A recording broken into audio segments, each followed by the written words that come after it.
যদি দেশের কোনো প্রান্তরে যদি খুন হয়, কোনো প্রান্তরে যদি কোনো নারী ধর্ষিতা হয়, কোনো প্রান্তরে যদি কোনো মানুষের আমানত যদি বিচ্ছিন্ন হয়ে যায়, ছিন্ন হয়ে যায়, আমানত নষ্ট হয়ে যায়, ওর একটা অংশের গুনার ভাগীদার আপনি লিখে রাখেন। এই সমাজ ব্যবস্থার জন্য আপনি দায়ী লিখে রাখেন, এই শাসন ব্যবস্থার জন্য আপনি দায়ী লিখে রাখেন। সৎ শাসক প্রতিষ্ঠিত হয় নাই, এর জন্য আপনি নিজে দায়ী লিখে রাখেন। ওই যত গুনাহ হবে প্রত্যেকটা গুণের একটা অংশের ভাগীদার আপনি। কোরআনুল কারীম এভাবে আল্লাহ পাক বলেছে, ইন্না আনজালনাহু ইলাইকাল কিতাব, হে রাসূল আপনার উপরে কিতাব অবতীর্ণ করেছি, তিবিয়ানান লিকুল্লি শাইইন, অর্থাৎ সকল সমস্যার সমাধান দিয়া আমি কোরআন নাজিল করেছি। কোরআন নাজিল করা হয়েছে সকল সমস্যার সমাধান দিয়া। এখন আমরা ব্যক্তিগতভাবে আমরা বিভিন্ন জন বিভিন্ন চিন্তা ভাবনা করি যে সমাজের ভিতর যদি কোরআনের আইন দিয়া, কোরআনের বিষয়, কোরআনের বিধান দিয়ে যদি সমাজ ব্যবস্থা চালু করি তাহলে এই সমাজ চলবে না। এরকম অনেকেই ধ্যান ধারণা অনেকের মনের মধ্যে আছে না? এরকম আছে না? আছে, কিন্তু অনেক আছে। এটা থাকার কারণে ওই যে একটা কথা আছে, ওমাইয়াবতাগি গায়রাল ইসলামি দীনা, ইসলাম ব্যতীত অন্য কোনো ধর্মের আইন, অন্য কোনো ধর্মের সংস্কৃতি বা মানব রচিত কোনো বিধান দিয়ে যদি আপনি সমাজ দেশ পরিচালনা করি বা যে কোনো সেক্টর যদি পরিচালনা করি, আল্লাহ পাক বলতেছেন, বান্দা তোমার জিন্দিগির কোনো নেকি গ্রহণ করব না, আমি কোনো নেকি গ্রহণ করব না। তার মানে ছাড় দেওয়ার কোনো সুযোগ নাই, ছেড়ে দেওয়ার কোনো সুযোগ নাই, আপনাকে ধরে রাখতে হবে, ছাড়ার কোনো সুযোগই নাই। এই জন্য আল্লাহ পাক বলছে, বান্দা মা হুয়া শেফা যদিও শব্দটি অর্থ হলো রোগ নিরাময়। রোগটাকে এখানে কোরআনুল কারীমের এই শব্দ দ্বারা রোগ, এখানে 3 প্রকারের রোগের কথা উল্লেখ আছে। জোরে বলুন, কয় প্রকারের রোগ? 3 প্রকারের রোগ। একটা হলো শারীরিক রোগ, আরেকটা হলো আর্থিক রোগ, আর 3 নাম্বার রোগের নাম হলো সামাজিক রোগ। এই 3 প্রকার রোগের সমাধান আল্লাহ পাক বলছেন, মা হুয়া শেফা নুনাজ্জিলু মিনাল কোরআন মা হুয়া শেফা, আমি রোগ নিরাময় করার জন্য এই কিতাব আমি দিয়েছি। মানব জীবনের এই দৈহিক রোগ, আর্থিক রোগ এটার সমাধান, সামাজিক রোগ এটারও সমাধান এই কোরআনুল কারীমের ভিতরে আমি দিয়েছি। ওয়া রাহমাতুল লিল মুমিনিন, আর মুমিনদের জন্য রহমত, মুমিনদের জন্য এই কোরআন হলো রহমত। জোরে বলুন একটু সুবহানাল্লাহ। প্রিয় ভাইরা, আমরা হয়তো বুঝতে পারতেছি না, বোঝার চেষ্টাও করতেছি না। একটু বুঝুন, একটুখানি বোঝার চেষ্টা করুন।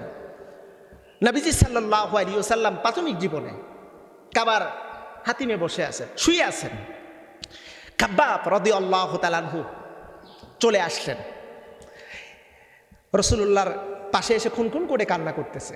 বুখারীর বর্ণনায় আসছে। রাসূল উঠে বসলেন। খাব্বাব তুমি কাঁদো কেন? বলে, ইয়া রাসূলুল্লাহকে আমাদের অপরাধ এতটুকু, লা ইলাহা ইল্লাল্লাহ এটাকে আমরা স্বীকৃতি দিয়েছি, এটাই হলো আমাদের বড় দোষ। এর কারণে সমাজের কিছু মানুষগুলো আমাদেরকে অপবাদ দেয়, আপনাকে অপবাদ দেয়। অপবাদ দিক তাতে আমাদের আপত্তি নেই, কিন্তু আমাদের উপর নির্যাতন করে। ও নবী, আর কতদিন মার খাইব? আর কতদিন এমন করে আমাদের জীবন পরিচালনা করব? আল্লাহ রাসূল বলেন, খাব্বাব বড্ড তাড়াহুড়ো করতেছ। তুমি কি জানো, যারা এই কথাগুলো বলেছে, ন্যায় ইনসাফ প্রতিষ্ঠিত করার লক্ষ্যে যারা শ্রম দিয়েছে, তাদের উপরে বিভিন্ন অপবাদ চেপে বসেছে, তাদেরকে ধরা হয়েছে, জেলখানায় নেওয়া হয়েছে, তাদের শরীর থেকে লোহার চিরুনি দ্বারা মাংস খোঁচায় খোঁচায় বের করা হয়েছে। ও খাব্বাব তুমি কি জানো, তাদেরকে ধরা হয়েছে আর লোহার করাত দ্বারা পুরো শরীরকে কেটে দ্বিখণ্ডিত করা হয়েছে। তুমি বড্ড তাড়াহুড়া করতেছো। তবে শুনে রাখো, খুবই শীঘ্রই দিনের এমন একটা বিজয় আসবে, আল কোরআনের শাসন প্রতিষ্ঠিত হবে। একজন মহিলা রাতের গভীরে এই মক্কা থেকে ইয়েমেনের সারা পর্যন্ত যাবে, কোন পুরুষ তাকে কঠোর কথা বলার দুঃসাহস রাখবে না। খাব্বাব, কোরআনের শাসন যখন প্রতিষ্ঠিত হবে, মানুষ কোটি কোটি টাকা নিয়ে রাস্তার চলাফেরা করবে, রাতের অন্ধকারে কেউ তার টাকা মেরে নেবে না। নারী তার ইজ্জত নিয়ে চলবে, ওই নারীর ইজ্জত কখনো হারাবে না। কোরআনের শাসনই একমাত্র দিতে পারে এমন একটা সোনালী যুগ। আমি বাস্তবতার নিরিখে কথা বলি। আমার আব্বাকে নিয়ে প্রায় 23 দিন ঢাকার টিবি হাসপাতালে, শ্যামলাই টিবি হাসপাতালে আমি ছিলাম। সারাদিন দৌড়ের পার। এমন সময় হয়েছে রাত 1টার দিকে আমাকে মেডিসিন আনার জন্য হাসপাতাল থেকে নেমে মেডিসিনের দোকানে আমাকে যেতে হয়েছে। যখন বের হই তখন আমার স্টাফরা আমাকে বলে, হুজুর আপনি হুজুর মানুষ আইছেন, এটা কিন্তু ওরা দেখবে না, মোবাইল টোবাইল রেখে যান, আর টাকা যেটা প্রয়োজন সেই টাকাটাই নিয়ে যান। কি মগের মুল্লুক! চোখের সামনে দেখেছি, আমি দেখেছি, অসংখ্য ঘটনা দেখেছি, অসংখ্য ঘটনা দেখেছি। একটা নারীকে ধরছে 4-5 জন, মানুষগুলো দেখে দেখে চলে যাচ্ছে, কেউ কোনো প্রতিবাদ করতেছে না। টাকা পকেট থেকে কেড়ে নিচ্ছে চাকু মেরে, দেখতেছে, কেউ কোনো কিছু করছে না। এটা কেন? বাট হয়, প্রশ্ন করেন। ও ভাই, আপনি মনে করতেছেন, আপনি মনে করতেছি আমি 5 ওয়াক্ত নামাজ পড়তেছি, তাহাজ্জুদ বুজুর্গি, আমি তো সব কিছু করতেছি, আল্লাহ বিল্লাহ জিকির আজগার করতেছি, আল্লাহ মনকে আমাকে ছাড় দেবে। লিখে রাখেন আমার কথাগুলো। আল্লাহ হয়তোবা কার কখন মৃত্যু দেবে জানি না, এই কথাগুলো লিখে রাখেন। যদি দেশের কোনো প্রান্তরে যদি খুন হয়, কোনো প্রান্তরে যদি কোনো নারী ধর্ষিতা হয়, কোনো প্রান্তরে যদি কোনো মানুষের আমানত যদি বিচ্ছিন্ন হয়ে যায়, ছিন্ন হয়ে যায়, আমানত নষ্ট হয়ে যায়, ওর একটা অংশের গুনার ভাগীদার আপনি লিখে রাখেন। এই সমাজ ব্যবস্থার জন্য আপনি দায়ী লিখে রাখেন, এই শাসন ব্যবস্থার জন্য আপনি দায়ী লিখে রাখেন। সৎ শাসক প্রতিষ্ঠিত হয় নাই, এর জন্য আপনি নিজে দায়ী লিখে রাখেন। ওই যত গুনাহ হবে প্রত্যেকটা গুণের একটা অংশের ভাগীদার আপনি। বলতে পারেন হুজুর এই কথাটা আপনি এত জোরে বলতেছেন, আপনার কি যুক্তি আছে? অসংখ্য লজিক আছে, কোরআন হাদিস থেকে আপনাকে লজিক আমি দিতে পারি। আবেগ দিয়ে দুনিয়া চলে না বন্ধু, আবেগের দুনিয়া নয়। আবেগ দিয়ে আল্লাহ জান্নাত দেবে না। আল্লাহ দেখবে সাচ্চা রিটার্ন কি দেবে। আল্লাহ পাক বলছে, ফামাইয়া আমাল মিসকালা যাররাতিন খায়রান ইয়ারা ওয়া মাইয়া আমাল মিসকালা যাররাতিন শাররান ইয়ারা। আমি দেখব, তোমাকে নেকি দিয়েছি পাই টু পাই, ওই নেকি তোমার দেখব। আল্লাহ পাক বলছে, সুম্মা তুওয়াফা কুল্লু নাফসিন মা কাসাবাত ওয়া হুম লা ইউযলামুন।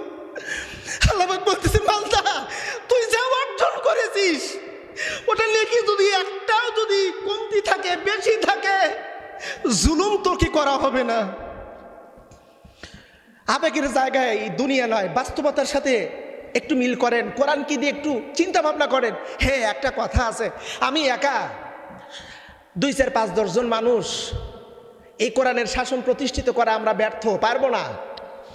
সৎ লোকের শাসন প্রতিষ্ঠিত করতে পারবো না, ব্যর্থ না। আল্লাহ পাক বলছেন, ইন্নাল্লাহা লা ইউগাইয়িরু মা বিকওমিন হাত্তা ইউগাইয়িরু মা বিআনফুসিহিম। আল্লাহ পাক বলেন, তোমার চেষ্টা আমি ব্যর্থতায় যেতে দেব না। সুবহানাল্লাহ, একটু বলেন না। তুমি যদি 1 জন 2 জন 5 জন যদি তুমি চেষ্টা করো, তোমার চেষ্টা ব্যর্থ হবে না। তোমার চেষ্টায় যদি সফলতা হলেও তুমি সফলতা পাবে, তুমি তোমার চেষ্টায় যদি তুমি ব্যর্থতাও হও, ব্যর্থ তবুও তোমাকে আমি আল্লাহ সফলতা দেবো, কারণ তুমি তো চেষ্টা করেছো, চেষ্টার তুমি ত্রুটি রাখো নাই। তাহলে সেই চেষ্টা করা দরকার আছে না নাই? একটু জোরে সোরে বলতে হবে, দরকার আছে না নাই? আল্লাহ রসুল বলছেন, মান রা মিনকুম মুনকারান, যদি তুমি দেখো খারাপ কাজ, আল্লাহ রসুল বলেন তুমি হাত দ্বারা প্রতিহত করো। তুমি হাত দ্বারা পারলা না, মুখ দ্বারা প্রতিহত করো। তাও যদি না পারো, তাহলে অন্তর দ্বারা তুমি পরিকল্পনা তৈরি করো। আমরা হাদিসের এই অর্থটা উল্টো করে বলি যে